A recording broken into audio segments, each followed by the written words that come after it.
going to start in about 1 minute here. Just give folks a chance to get logged in. So about 1 minute, we'll get started. I just said before, my name's Mike Postian. I'm a farmer over near Walcott, Iowa, and I also am serving as chair of the Partners of Scott County Watersheds, which, if you're not familiar with us, is a local group of folks who are interested in improving the stewardship of Scott County watersheds. And one of the ways that we do that is by hosting this monthly webinar series. And I think you'll find that our webinar today is perfect timing, you could say, as the sun is shining, the weather's warming up, and we're starting to see a little green out there. I think more than a few of us have been wandering around our lawns looking at how they survive the winter and thinking about what our next steps are going to be to make them look like we hope they'll actually look. Just a little bit about the partners and the housekeeping today. This presentation is going to be recorded and will be uploaded to our YouTube site. So if you have to cut out early and you want to catch the rest, or you want to recommend somebody you know, check it out. It should be posted within the next week or so, and you'll be able to find it there. If you have any questions during the seminar today, please use the question and answer box that you should see down at the bottom of your screen. You can just type your questions in there at any time, and we'll try to answer any of them as we can at the end. If you're having technical difficulties, you can use the chat and change the recipient to the ATEEC facilitator, and they can help you out with that.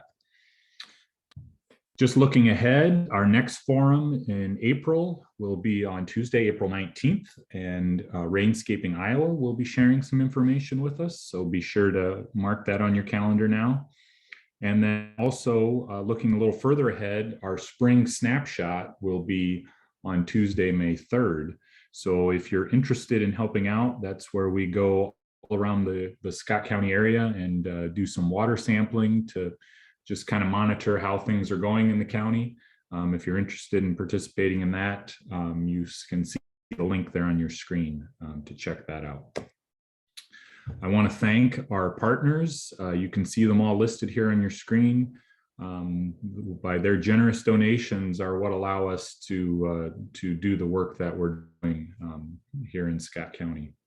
So with that, if you want to become a member, become more involved, the information's up on your screen. Just go to our website, which is just www.partnersofscottcountywatersheds.org, and check it out. So I think that's enough talking from me. Thank you again for joining us. And with that, I'm going to pass the baton over to Christian LaCarte from Sustainable Stewards, who's going to share some very timely and useful information with us. So welcome, Christian.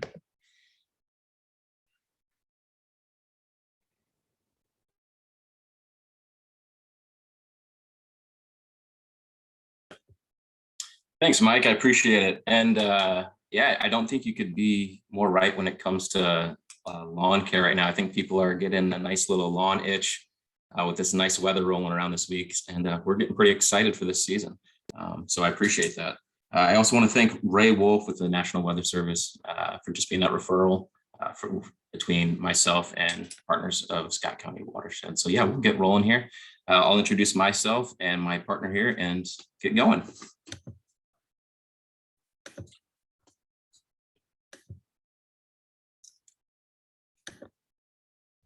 Can you see that okay?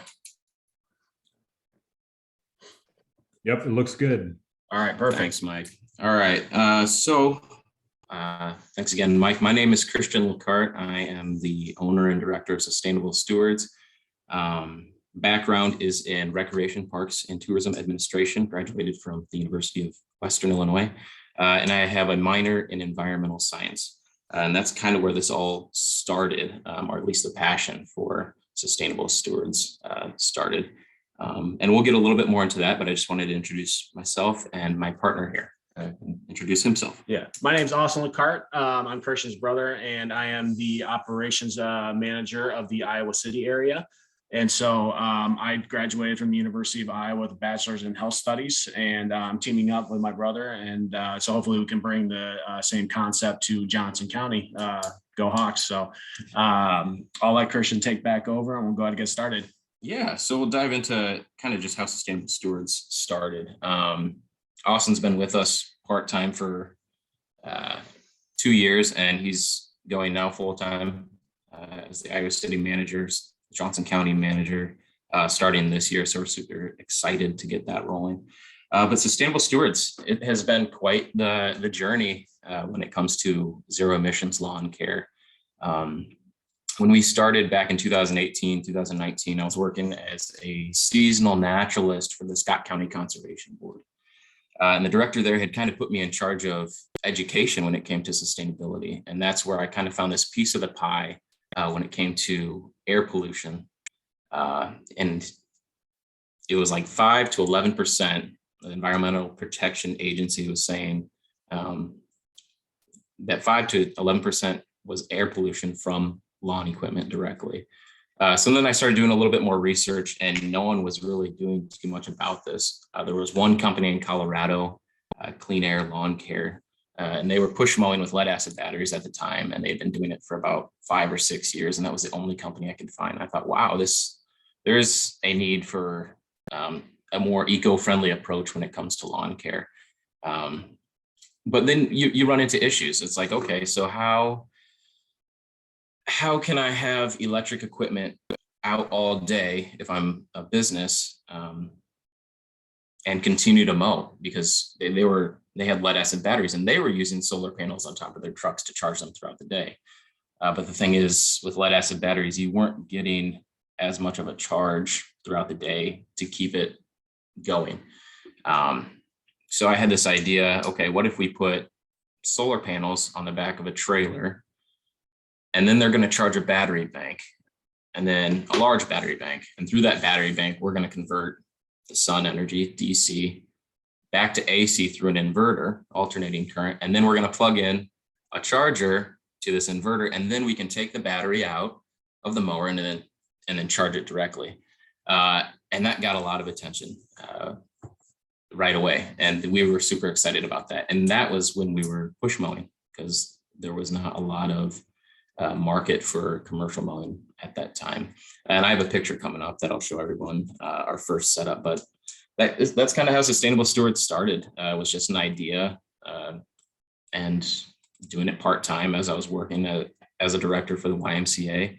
But yeah, it's been quite the journey with technology. It's been advancing every year, and it just keeps getting better and better.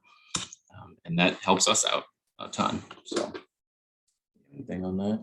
No, we'll go ahead and kind of just get started and kind of get into the substance of kind of where our ultimate goals are, achieving sustainability through lawn care, and how it kind of equates to, how it affects all of our watersheds. So we'll go ahead and get started. Yeah, thank you. All right. So like you said, achieving sustainability with lawn care, a simple guide created by awesome people who care about Mother Nature. So, and some of this information, it may be very basic level, and that's okay. But there may be stuff that is a little more in depth, and as long as you can leave here today gaining some sort of knowledge, that's really all that matters. All right. So what does it mean to be sustainable? It's conserving an ecological balance by avoiding depletion of natural resources. Okay, and that's kind of where we come in. It's like, how can we go out and mow lawns and use some sort of renewable energy? And that's how the idea of putting the solar panels on our trailer came about. So let's approach lawn care with sustainability in mind, renewable energy and emissions. What are some non-renewable energy sources? And what are some renewable energy sources?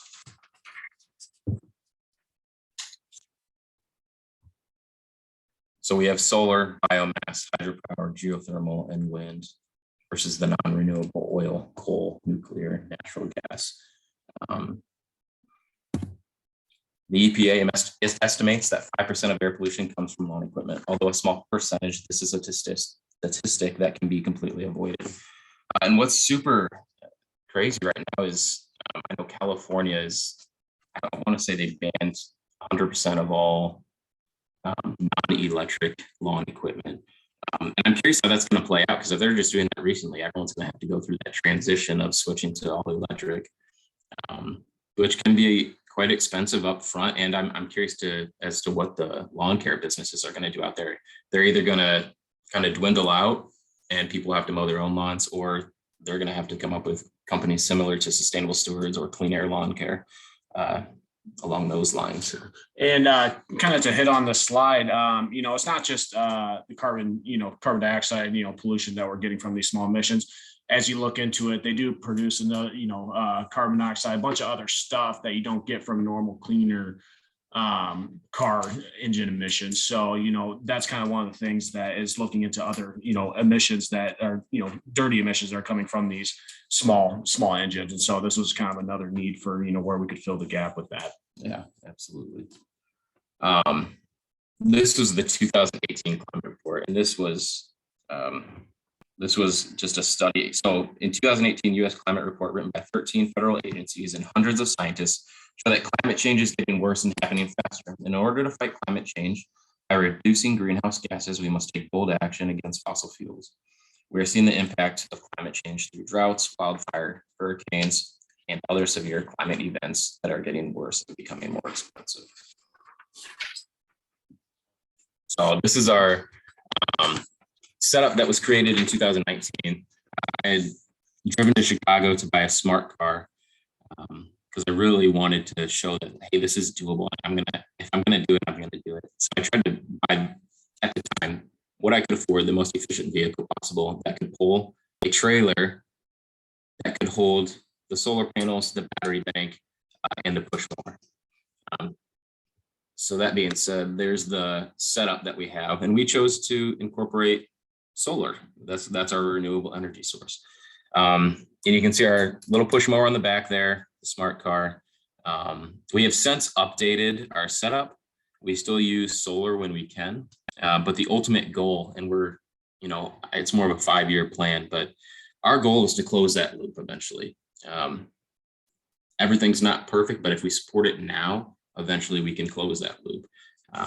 So our goal is to have kind of an off-grid garage. We want to have solar on top of a very large pole barn garage, one in Johnson County, one in Scott County, or one in between. And if we can charge all our batteries directly from the sun, we'd be closing that loop there and having all electric vehicles. But it's a work in progress, and we've been getting better and better every year with our equipment, and the technology is getting better as well for what's out there. Because right now we have, Austin was just talking about how this year they're coming out with commercial mowers that are all electric. They're coming out with mowers that are just as big as the big gas ones. You do pay a pretty penny for it, but the technology is there. And, I always get questions like, oh, what about the batteries? It's a dirty process for these batteries. What are you going to do? Or how are you going to recycle them? Do you know how they get the lithium? And yeah, I do know that it can be a dirty process getting these batteries, recycling them. But it's a step in the right direction. It's just like anything else. If we don't support it now, that loop eventually won't close. And that's why we're sticking with it. We use Ego equipment, and I know they're going in the right direction. Battery technology is getting better, and they want to make it a cleaner process as well.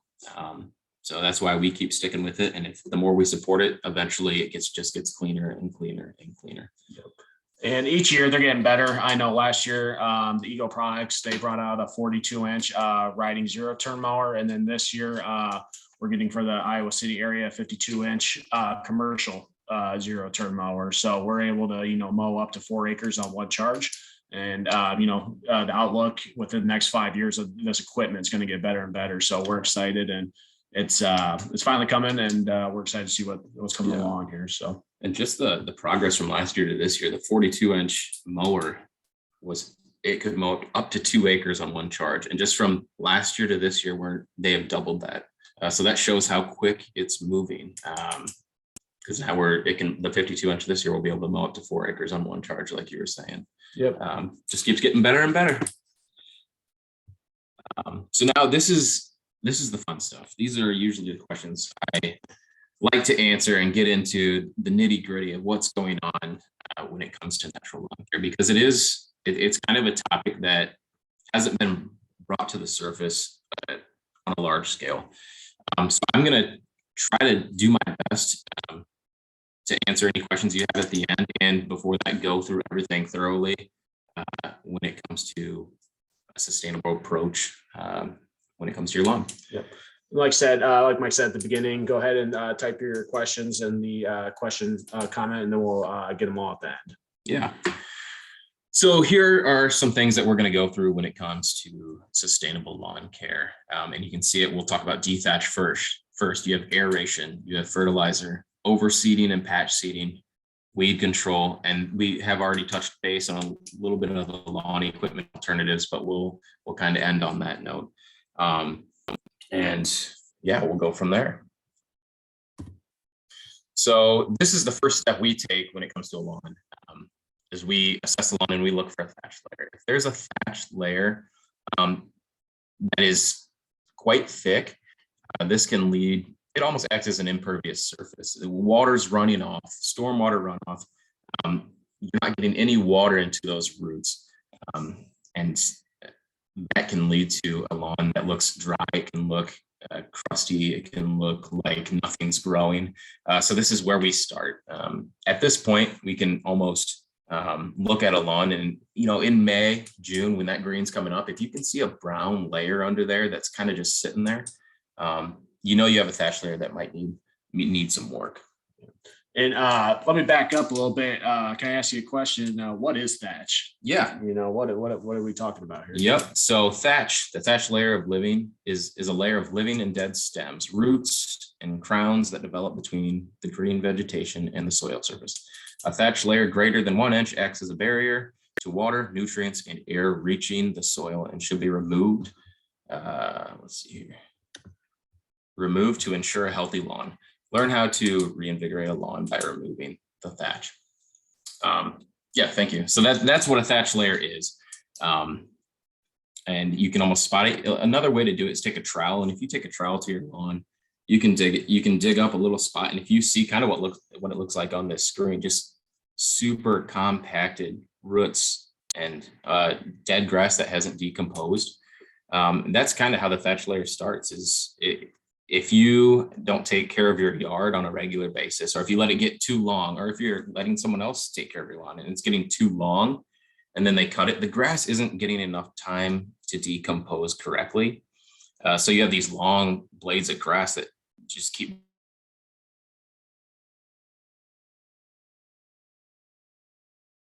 running off. You're not getting any oxygen under there. You're not getting any nutrients. So the yard can start to look a little bit rough if you have a thatch layer. Yeah. And that's why it's important to keep weekly mowings, and so you don't have super long blades of grass that are just falling into your lawn, because then you're going to get something that looks like that, pretty much suffocate your grass and don't allow nutrients and water to get down to those roots. So yeah. The goal or the way we approach our lawns is you don't want to mow short just to avoid a thatch layer. You want to mow a little bit higher but more often. Which it can be time consuming, but that's how you'll get a good looking yard and avoid that super deep thatch layer. So we do offer dethatching. It's just a process, and we'll get into that here next. Right.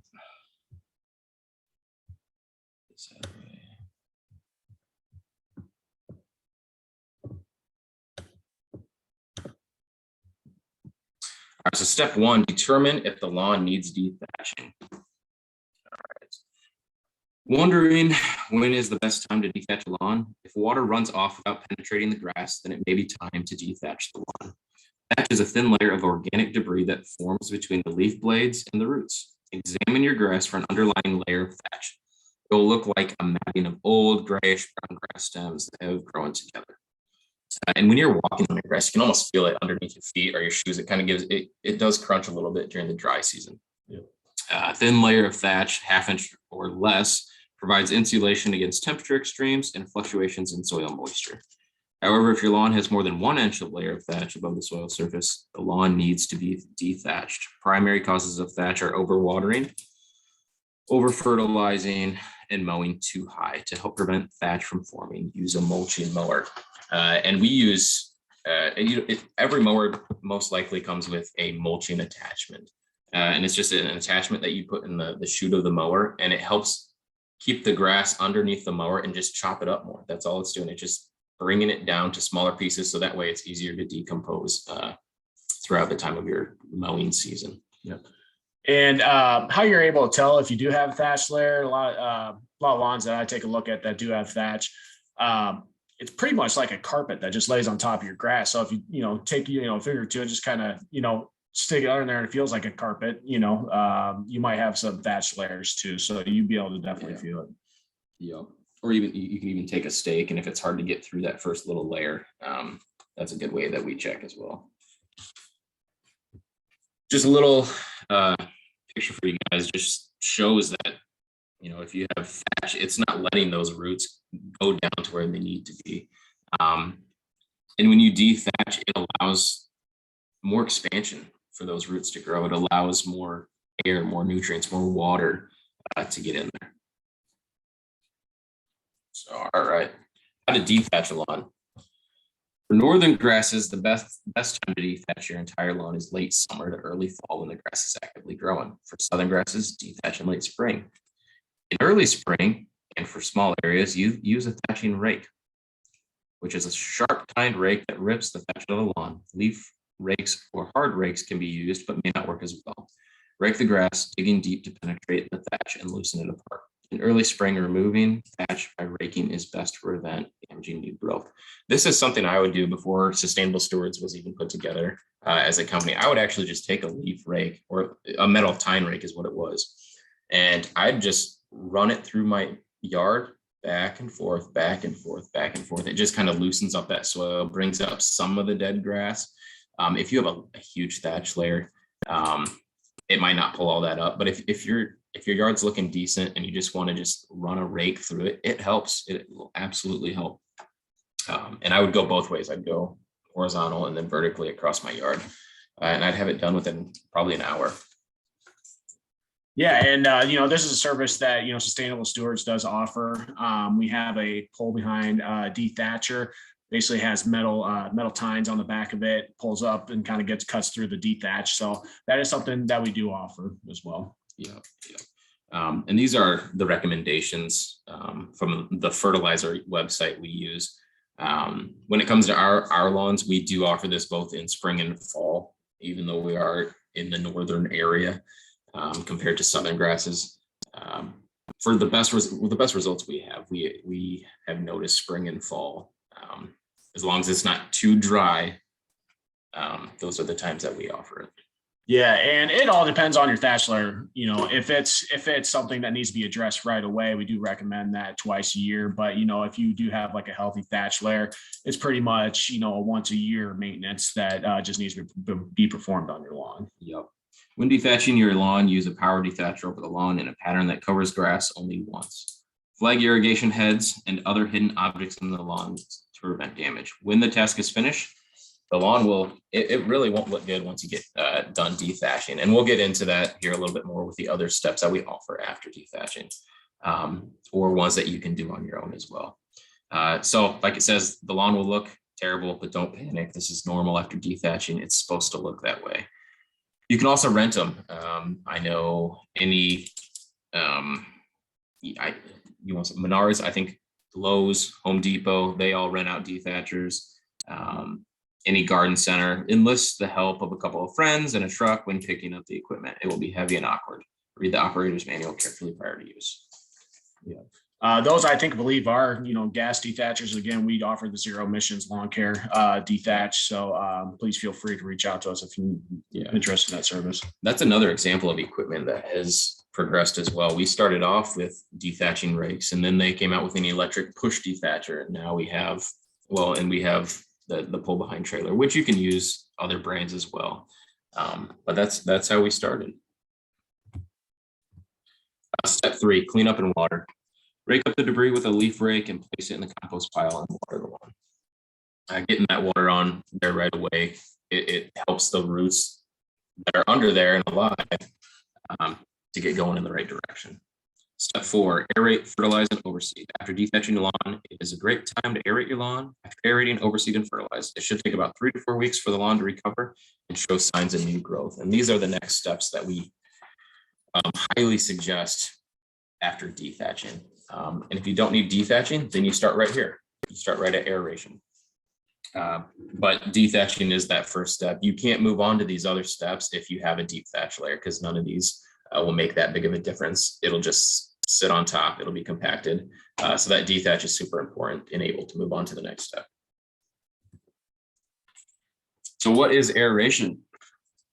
So your lawn breathes just like you do. It exchanges gases with the atmosphere as it grows. Lawn aeration is a maintenance practice that many homeowners overlook, but one that should be incorporated into every lawn regime for a thicker, healthier lawn. Aeration is the removal of a small core of soil or the punching of a thin hole into the soil. There are 2 kinds of tips or tines that can be used on an aerator tool, hollow and solid. Of the 2 types, hollow tine aeration removes a solid plug of soil from the ground. This is the most effective at improving airflow. In contrast, solid tine aeration punches a hole in the soil. This is, it goes back to our equipment. We used to have the punch hole ones, and they would be spikes on the bottom of your shoes. They're called like lawn aerator spikes. You'd strap them to your boots and you'd walk through the lawn just back and forth, and it'd just leave these little holes. But what we're finding, and that works, but what we were finding out is actually removing that core, removing the soil instead of just punching a hole into it. There is actually a huge difference. And that's why we switched to the core aerator that pulls out the plug. It allows more water, allows more nutrients. If you're seeding or fertilizing afterwards, it can get into that hole and develop a new root system. So we prefer to use the core aerator compared to the one that punches a hole into the ground. There we go. Yep. So there's your thatch layer, shallow roots, compacted hard soil. Actually helps the thatch layer develop. So you have before and then immediately following, it looks like this illustration, they used a core aerator. So you're getting more water, more nutrients, more oxygen, and that allows for deeper roots. And when you have deeper roots in your grass, this is so extremely important when it comes to water runoff, especially. The longer and the deeper the roots, the slower the water runoff. Those roots are going to absorb as much as they can before any runoff gets to the street or in the sewers or wherever it needs to go. That's why it's so important to make sure that you're developing a nice, deep, strong root system, and aeration will help you accomplish that. So when to aerate. If your lawn looks thin or weak in high traffic areas or the thatch layer is greater than 1 inch above the soil surface, it's time to aerate. Sustainable Stewards prefers to aerate once in the spring and once in the fall. If I choose to only aerate once, when would the best time be? Northern grasses should aerate in early fall. Southern grasses should aerate between mid-spring and early summer and avoid aerating in the fall when the grass is dormant. Sometimes this is unavoidable if you have a long dry season. We ran into this last year. We had a very early dry season. It started about mid-June and it just stopped raining. And then it went right into our normal dry season, which is July through August. And we didn't get that much rain at all. And what happened was even the mid-September rains that normally show up on a yearly basis didn't show up. So we had an extremely long dry season. So during these times, it's important. I would not dethatch when the grass is dormant. I would not aerate when the grass is dormant. It's okay to fertilize or use eco-friendly fertilizer during this time, because eventually that'll release into the soil when it's time. But that's just something to keep in mind. If it's super dry, if it's dormant, I would stay away from these services until those rains return. And it was probably October last year before we had some good rain and needed to knock out some of those services. Well, the really cool thing with the aeration, what we saw is it does punch those little holes or those cores in your lawn. So when you do have a dry season, it's able to soak up a little bit more of that moisture right away. So a lot of my lawns up in the Iowa City area that did utilize the aeration, they bounce back quicker than the lawns that didn't aerate. Why? Because, we were able to get those nutrients and water right down to the roots and didn't have any runoff because of the, might have a little runoff, but not as much as the ones that didn't aerate, and we're able to soak that up like a sponge. So we did see some pretty good results with the aerated lawns once we actually did get some rain and less runoff than you normally would see with the dry season. Right. Oh yeah, one more thing, especially when to aerate, we see a lot of people that have use their backyards or front yards with kids a lot. That gets the soil gets pretty compacted, or when you have pets or dogs in your backyard. I know I have some dogs, they trample, it's like a dog park in my backyard. So I aerate every spring, every fall. That just helps break up the soil, get your roots looking better. It's just one of those maintenance things that should be looking for. Yep. How to aerate. Manual and power aerator equipment can be purchased or rented from most lawn or garden centers. Ask a few neighbors to share the rental costs and ensure you have a truck and a few friends picking up the equipment. My neighborhood does that. There's one guy who rents it, and he shares it with a couple neighbors, and that'll take the cost down. Aeration holes can be spaced 2 to 6 inches apart and go anywhere from 1 to 6 inches deep. Remember to flag sprinkler heads to avoid damaging irrigation setups. Don't feel up to the task, Sustainable Stewards can help. That is a service that we offer if you're inclined to choose that route. Yeah, and so we do the core aerations with our zero-turn mowers that we have. And so it's toe behind core aerator. But then for the smaller spaces, we do have manual tools that we use that gets probably about a 4 or 5 inch plug out of those areas. So we are able to kind of squeeze into smaller areas. So feel free to let us know if that's something you'd recommend to family or need yourself. So fertilizer, this is of all the questions we get, fertilizers, the main topic I would feel to touch on. And this just goes over some basic information on the dangers of chemical and synthetic fertilizers.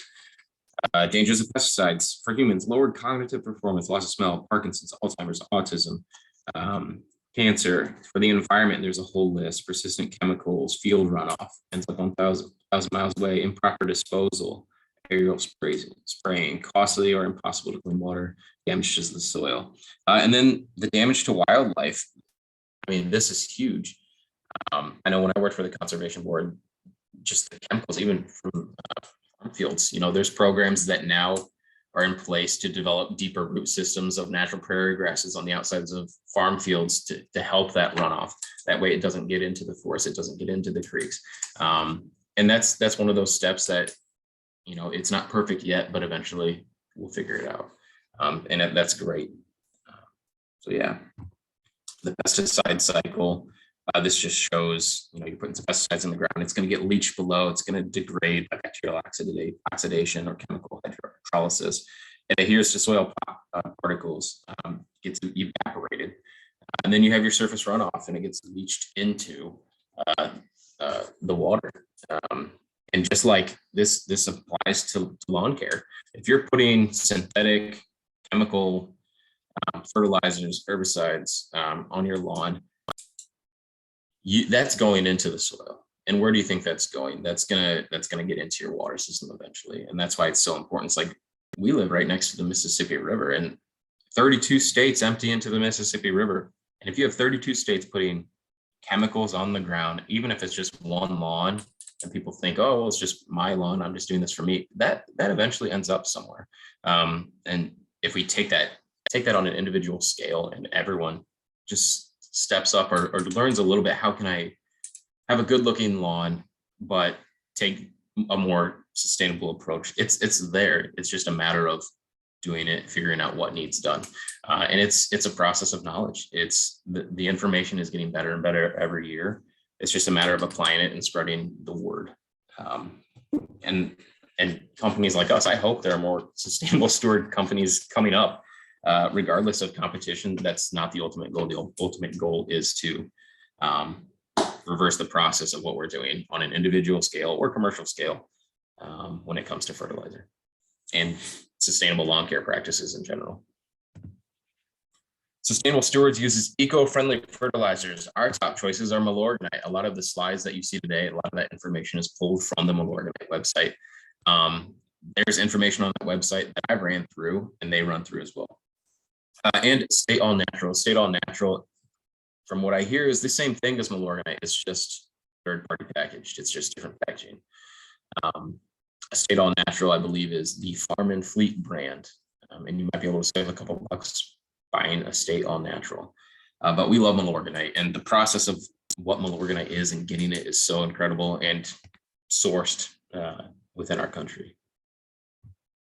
I love showing this illustration to all of our clients because this explains the difference between what you are putting on your yard versus what an eco-friendly approach would be putting in the yard. If you are one of those clients or potential clients that's using a synthetic fertilizer, you're feeding the plant directly, you're feeding the grass directly, and your yard will look fantastic. That's awesome, but that doesn't mean your yard is healthy. You're killing off a lot of the life that's in the soil, the life that's needed to support grass growth. And what you'll find out is when we have clients that have been using synthetic fertilizers for so long and then they switch to organic derived fertilizers, there's going to be a period where the grass isn't going to know what to do. The grass is going to start looking for nutrients but not have it, and your yard will start to look worse. And that's because there's no life in the soil. And that's where we use Milorganite or a State All Natural. We want to get that soil bouncing again. We want to invite life into the soil. And that's the ultimate goal. We want to put organic matter in the soil. We want to get soil nutrients, microorganisms, and then it turns it into plant nutrients. And if you're putting this stuff on the ground, you're putting life into the ground. You're inviting more life to the yard, worms, bugs. And a lot of people might cringe at that at first, but that's a good thing. Those bugs will eventually decompose. Those bugs, they're pooping everywhere. That acts as nutrients to the grass. And that's the difference. And it takes a couple seasons to get there. You got to bring life back to your yard. And the one huge question is, why is eco-friendly fertilizer more expensive? It is so cheap to make synthetic fertilizers. And, I have a neighbor that had asked me about this not too long ago, and he's an older gentleman. He had asked, well, I pay $250 a year and they come out and fertilize 6 times. It's because the chemical is extremely cheap to make compared to eco-friendly fertilizers. So if there's any more questions on that, we'll try to speed it up here. So that way we have time for questions. But yeah, that explains the difference between synthetic and organic fertilizers. So what is Milorganite? Milorganite is made using the nation's oldest recycling efforts. Instead of plastic and glass, nutrients are recycled. Wastewater enters the Jones Island Water Reclamation Facility, where all solid materials such as sand, boards, shop rags, plastic, and debris are first removed. So all the junk. Microbes are then added to the water and the activation process begins. Oxygen is bubbled through the water to create the ideal environment for the microbes to digest the nutrients in the water. The microbes then they die after they consume all of those nutrients. Binding agents are added to the water, causing the microbes to clump together and settle to the bottom of the undisturbed water and sedimentation tanks. After everything has settled, the clean water is returned to Lake Michigan, and the microbe clumps are sent on for the dewatering and drying. Moisture is first squeezed out of the clumps using belt presses, resulting in something similar to wet cardboard. So it's such a cool process that they use to create the Milorganite, and we love Milorganite. Yeah, and what's really cool about this is actually up from Milwaukee, Wisconsin. So we kind of feel like it's we're doing like a regional favor of sourcing that stuff from our neighbors up in Wisconsin. Yep. So overseeding and patch seeding, this is one of those steps that's extremely important after, especially dethatching. If you live in an area that has hot summers and mild winters, such as the South, the best time to overseed is in the fall. Keep your grass looking green year-round, overseeding with cool grass seed, like ryegrass, which grows quickly. In the North, fall is also the best time to overseed, but spring is acceptable if that's when you can get to it. We like to overseed both spring and fall. It's a good practice. And seeding is one of those things. It doesn't 100% germinate. It never 100% germinates. And if it gets close to that, fantastic. But if we get a good percentage of it to germinate, then you're on the right path. It takes a couple seasons of overseeding to get it exactly to where you want it to be. Yeah, and it pairs up perfect with aeration. So when you put those little holes in your lawn, those little seeds drop into those holes, which helps make contact with the soil and get a better germination rate. Yeah. So this is the huge question. Do you guys offer weed control? What do you guys put on your lawns for weeds? We don't put anything on the lawn for weeds. We use the practices mentioned before to help keep those weeds at bay. If you have a healthy lawn, it'll keep those weeds at bay, the practices that we use. So focus on a healthy lawn. A healthy lawn is your best defense against weeds. When weeds occur, it usually means the growing conditions are better for the weeds than your grass. Adjust your lawn care practices so the growing conditions are better for the grass. Arid lawns growing on compacted soil or with half an inch of thatch or more. Hand dig small populations of weeds. There are some new tools on the market to make it easier. My front yard is a perfect example of this. I had moved into a house about 4 years ago, and the residents before had used synthetic fertilizers for years. So I went through a year of like trying to rebuild the soil, and it took until probably last year to have a great looking yard. And I think I had maybe 2 dandelions in my yard last year, and I had 0 chemicals on my grass. I mow high and I mow often. I dethatch spring and fall. I aerate spring and fall. I fertilize 4 times a year, and I overseed in spring and fall. And that's it. And those practices that we offer, it's the same. It's the same pricing that another lawn care professional would offer, other than fertilizer, because eco-friendly fertilizer is more expensive. So keep that in mind. It's doable. You just have to be patient. This is one practice that we will probably try this year in April. And there's one solution that can help with weed control, along with other sustainable practice mentioned in the previous slide. Corn gluten meal. We had talked with Iowa State University, and this would be a good one to go back to and refer to if you decide to try this. This slide shows how much to apply and when. And this is something we're excited to try. It acts as a pre-emergent. It doesn't allow the weed to germinate, but it should allow new grass seed to germinate. If this is something we do, we'd probably spread it apart just in case. Use corn gluten meal in April, and then probably overseed in mid-May. So lawn equipment alternatives. We've briefly spoke on this earlier. And there's residential, business, or large property. Electric options for lawnmowers, aeration, dethatching, mowing, push and riding, trimming, blowing, edging. There's an electric tool machine that can get anything done right now. The battery technology is getting better and better. It's just a matter of keep on going. Top brand picks by us. We like to use Eco, and we started off with push mowers, and they've been doing great. The batteries are phenomenal. They win rewards every year for their battery technology. Ryobi is a good choice, and then Sunjo is also a good choice.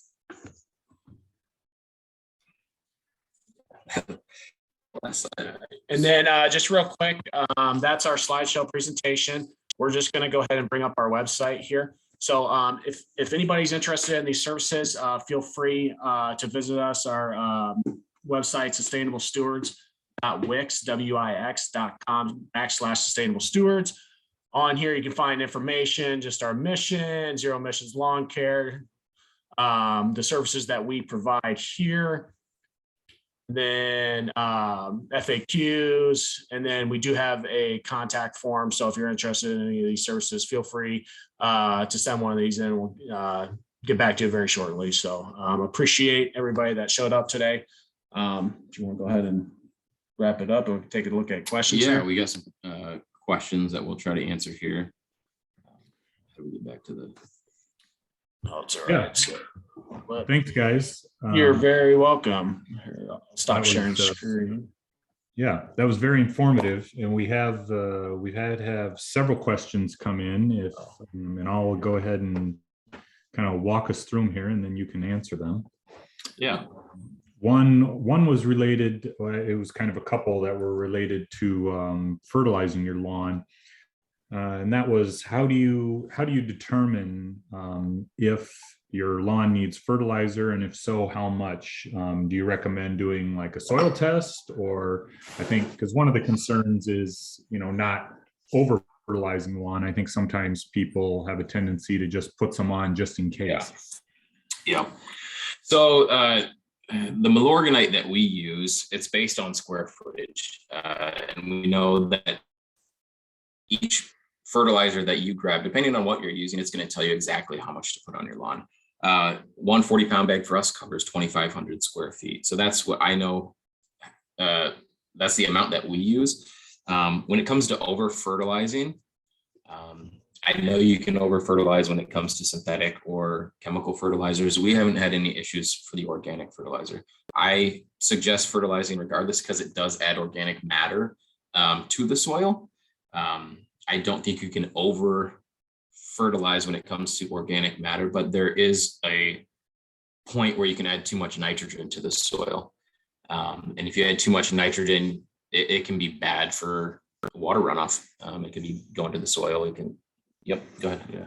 Well, I was going to say too, the Milorganite, it's a slow release fertilizer too. So a lot of the stuff that you run into with the high nitrogen is you run the risk of burning your grass. And so this is a slow release over about that 8-week period from when we put it down. So, and it's a very kind of low nitrogen, not super high. So that helps out with that. So it's not like you're just going to be putting a ton of it on. Yep. So always base it off the square footage recommendations. Okay, very good. Another question we had was looking for advice on the best way to manage a lawn that's sod placed over clay, in which the original soil was moved off during construction. Yeah. I'm super happy that you answered this question, because this is a huge one I wanted to touch base on. So what we're finding out, Coralville, Iowa City, North Liberty, they're actually running a program based on the question you just answered. We're getting all these new construction properties, and maybe some older ones, that are having sod laid down right on top of clay. And what we're finding out is no matter what you do, if it's just sitting right on top of clay and you don't have any soil underneath there, you're going to need a soil restoration. And that's the process of you're going to aerate. Well, you probably dethatch first. So sod has a high rate of creating a deep thatch layer, and it just starts piling and piling. So the first thing you would do is dethatch. You would aerate, core aeration. You pull those out, and then this is the part that will help you. And you put topsoil. It's called top dressing. You spread topsoil throughout your yard. This can be done by a rake. You can call in the compost facility. They can dump compost in your yard, and you can spread it out. We have done a couple soil restorations in the past. Best Lawn, in those cities that I just had mentioned, they run a program and they reimburse up to $2,000 because they're trying to pretty much bring life back to these properties because there is no soil under there. So if you had sod laid right on top of clay and none of the other practices are working, and your soil and seed just aren't doing anything, a soil restoration would be the way to go. Yeah, just adding new dirt or compost and it doesn't have to be a lot. Usually it's about an 1/8 inch, 1/4 inch. And that's something that we did a couple lawns last year. We're exploring to do more this year of doing a top dressing.